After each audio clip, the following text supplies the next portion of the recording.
उत्तर प्रदेश के जौनपुर ज़िले में एक ब्लॉक है सुल्तानगंज। सुल्तानगंज के पास में एक गांव है सड़ी खुर्द। सड़ी खुर्द में एक पति पत्नी रहते थे, राजदेव मिश्र, और उनकी पत्नी का नाम था शची देवी। इन दोनों के यहाँ पर 14 जनवरी 1950 को एक बालक का जन्म होता है। बालक के जो पितामह थे, उनकी एक चचेरी बहन थी जो मीराबाई की बहुत अच्छी भक्त थी, और इसलिए उन्होंने उस बालक का नाम गिरधर रखा। मीराबाई श्री कृष्ण को गिरधर बोलती थी, मेरे तो गिरधर गोपाल, आप सब ने सुना होगा। तो इसी से प्रेरित होकर उन्होंने उस बालक का नाम गिरधर रखा।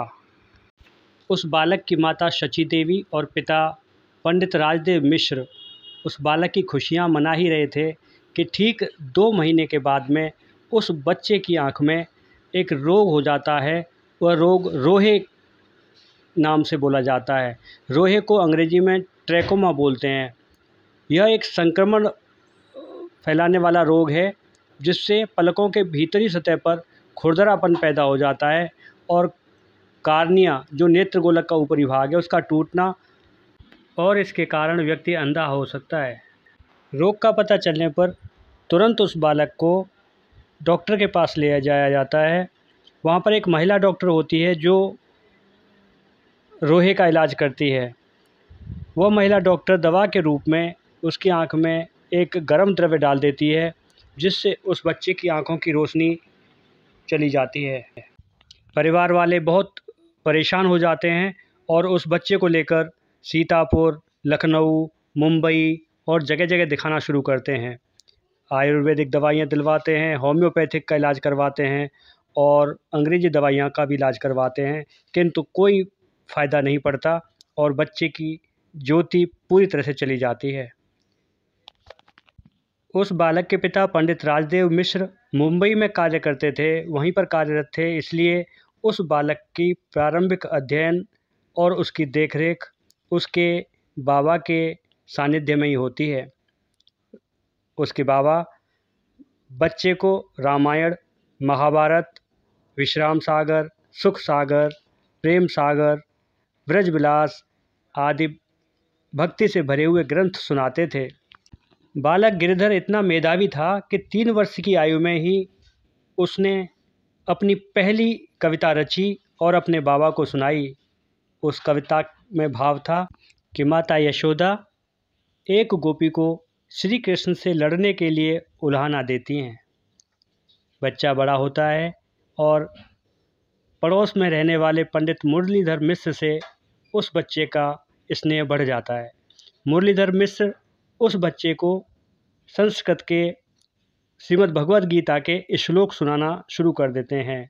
वो बच्चा इतना मेधावी था कि उसने 700 श्लोकों की श्रीमद् भगवद गीता मात्र 15 दिन में ही कंठस्थ कर ली और पंडित मुरलीधर मिश्र को सुना दी। अब उसके बाबा गिरधर पर विशेष स्नेह रखने लगे और उसको श्री रामचरितमानस का पाठ करवाने लगे। अपने बाबा की सहायता से श्री रामचरितमानस को छंद संख्या सहित गिरधर कंठस्थ कर लेता है और 1957 में रामनवमी के दिन अपने घर पर श्री रामचरितमानस का पाठ करता है। सब लोग यह देखकर दंग रह जाते हैं।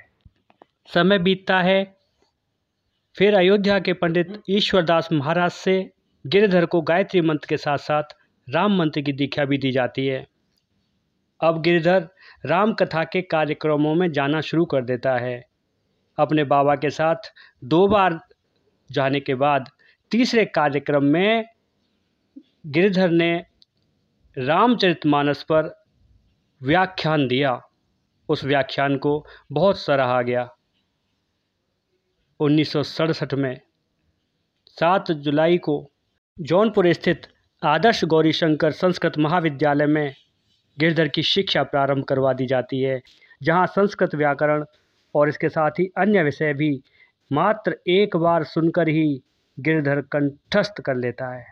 4 वर्ष तक प्रत्येक कक्षा में प्रथम आने के बाद उच्च शिक्षा के लिए गिरधर को संपूर्णानंद संस्कृत विश्वविद्यालय भेजा जाता है और 1974 में गिरधर स्नातक हो जाता है। इसी वर्ष दिल्ली में अखिल भारतीय अधिवेशन होता है। अखिल भारतीय अधिवेशन में गिरधर अपनी प्रतिभा के बल पर 5 स्वर्ण पदक जीतने में कामयाब होता है। तत्कालीन प्रधानमंत्री श्रीमती इंदिरा गांधी उनसे बहुत प्रभावित होती हैं और उनको इलाज के लिए अमेरिका भेजने का प्रस्ताव रखती हैं। गिरधर उनके इस प्रस्ताव को अस्वीकार कर देते हैं और 1983 की कार्तिक पूर्णिमा को श्री श्री 108 से श्री रामचरणदास महाराज फलाहारी से विरक्त दीक्षा ली जाती है और अब गिरधर रामभद्रदास हो जाते हैं। 1987 में लगभग 37 वर्ष की आयु में गिरधर उर्फ रामभद्रदास चित्रकूट में तुलसी पीठ की स्थापना करते हैं और इसी वर्ष उन्हें श्री चित्रकूट तुलसी पीठाधीश्वर की उपाधि वहाँ के साधु संतों द्वारा दी जाती है। वहीं पर गिरधर श्री सीताराम जी का एक मंदिर निर्माण करवाते हैं। 1995 में रामभद्रदास का जगत गुरु रामानंदाचार्य के रूप में अभिषेक हुआ। उनको अयोध्या में बुलाया गया और दिगंबर अखाड़े के द्वारा उनको रामानंदाचार्य के रूप में अभिषेक किया जाता है। अब रामभद्रदास का नया नामकरण होता है और वह होता है जगत गुरु रामनंदाचार्य स्वामी रामभद्राचार्य। और यहाँ से जगत गुरु रामभद्राचार्य की यात्रा अनवरत रूप से चलती रहती है। अयोध्या के राम मंदिर विवाद के लिए कोर्ट में कोई भी ऐसा व्यक्ति नहीं था जो राम मंदिर के लिए गवाही दे सके। स्वामी रामभद्राचार्य जी ने इस चुनौती को स्वीकार किया और उन्होंने अदालत में श्री राम जन्मभूमि के लिए 441 साक्ष्य प्रस्तुत किए। ये साक्ष्य हमारे वेद पुराण आदि धार्मिक ग्रंथों से लिए गए थे। जब इन साक्ष्यों की जांच हुई, परिकलन हुआ, तब उनमें से 437 साक्ष्य सही पाए गए। वहां मैंने 441 प्रमाण दिए थे। इस प्रकार अयोध्या राम मंदिर निर्माण का रास्ता साफ कर दिया गया और इसका श्रेय सिर्फ और सिर्फ श्री रामभद्राचार्य जी को जाता है। श्री रामभद्राचार्य जी के द्वारा रचित महाकाव्य, खंडकाव्य, पत्र काव्य, गीत काव्य, रीति काव्य, शतक काव्य, स्तोत्र काव्य, सुप्रभात काव्य, भाष्य काव्य, इतनी उपाधियां हासिल की हैं कि उनको यहाँ पर सुनाना बहुत मुश्किल है। वर्तमान में रामानंद संप्रदाय के 4 सद्गुरु हैं। रामानंदाचार्यों में से एक हैं श्री रामभद्राचार्य, जो इस पद पर 1988 से अब तक चित्रकूट में तुलसी पीठ के संस्थापक अध्यक्ष हैं। भारत सरकार से उन्हें बहुत सारे भी राजनेता उनसे मिलने के लिए एक कतार में खड़े रहते हैं। ऐसे हैं हमारे जगत गुरु श्री रामभद्राचार्य जी महाराज।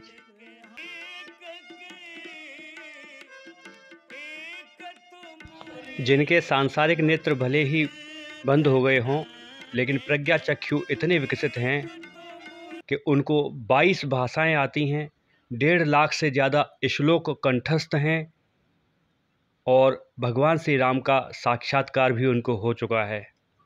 अनेकों कथाएं उनकी प्रचलित हैं। हम उनको दंडवत प्रणाम करते हैं। जय श्री कृष्ण।